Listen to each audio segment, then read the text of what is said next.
Welcome to the Fear and Greed Business News Afternoon Report for Tuesday, the 8th of August 2023. I'm Sean Aylmer. Every afternoon, we've got the 5 stories that happened today that you need to know about. Story number 1, the S&P ASX 200 closed flat today at 7,311 points. It started the day higher following a good lead-in from Wall Street before ending the day at its lows. James Hardie was the best performer of the large caps after it outlined its full-year results, saying it had managed to push up prices on its products. Its share price finished 16% higher. James Hardie was the best performer of the large caps after it outlined its full-year results, saying it had managed to push up prices on its products. Its share price finished 14% higher. Otherwise, REA jumped nearly 3%, while QBE, Aristocrat and CSL all rose more than 1%. The banks were mixed, so too the big miners, while the retailers were generally lower. Telstra was one of the worst of the large caps, finishing down 0.7%. Plenty of corporate news around. One notable, Coronado Global Resources share price tumbled 11% following a disappointing earnings update with rising costs and smaller than expected dividend announced. Revenue was down 25% in the 6 months to June 30 amid falling coal prices and weather-related challenges. Story number 2, 2 major Japanese energy players will buy a 10% stake in Woodside Energy's $16.5 billion Scarborough LNG project in Western Australia.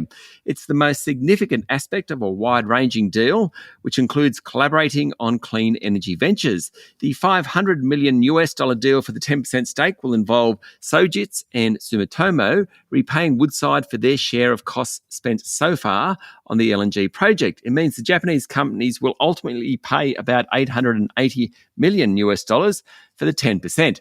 Woodside has spent years trying to find partners for the Scarborough offshore field, and the deal suggests that Japanese investors aren't quite as concerned about government intervention in the gas sector in Australia as has been speculated.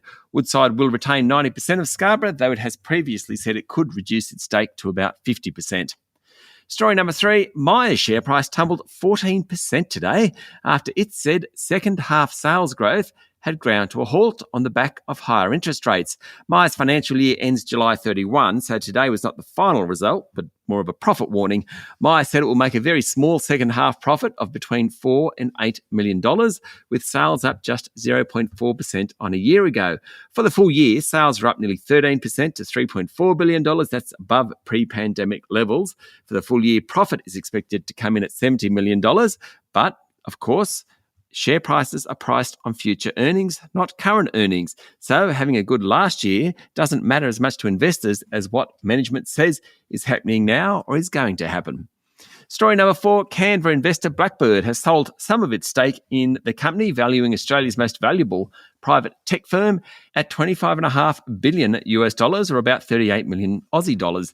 The valuation is big, but down 36% from its peak of $40 billion in September 21.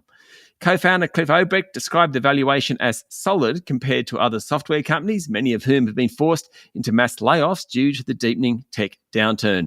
Blackbird's first fund invested $3 million into Canva a decade ago. That's now worth about $1 billion. And story number 5, consumers in Australia remain deeply pessimistic. We're a pretty miserable bunch at the moment. The Westpac Melbourne Institute Index fell slightly to 81 points, despite the Reserve Bank not lifting rates for 2 months in succession. Those with a mortgage, perhaps not surprisingly, given other interest rate rises, are most glum. About 2/3 of consumers surveyed expect more rate hikes, and about half of them reckon there's another 1 percentage point in the offing. NAB Business Conditions and Sentiment Survey was also released today, showing surprising resilience in the corporate sector.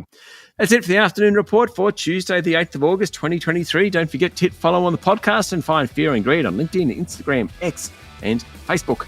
Join Michael Thompson and I tomorrow morning for the Fast 5 by Fear and Greed, the top 5 business stories you need to know in just 5 minutes. I'm Sean Aylmer. Enjoy your evening.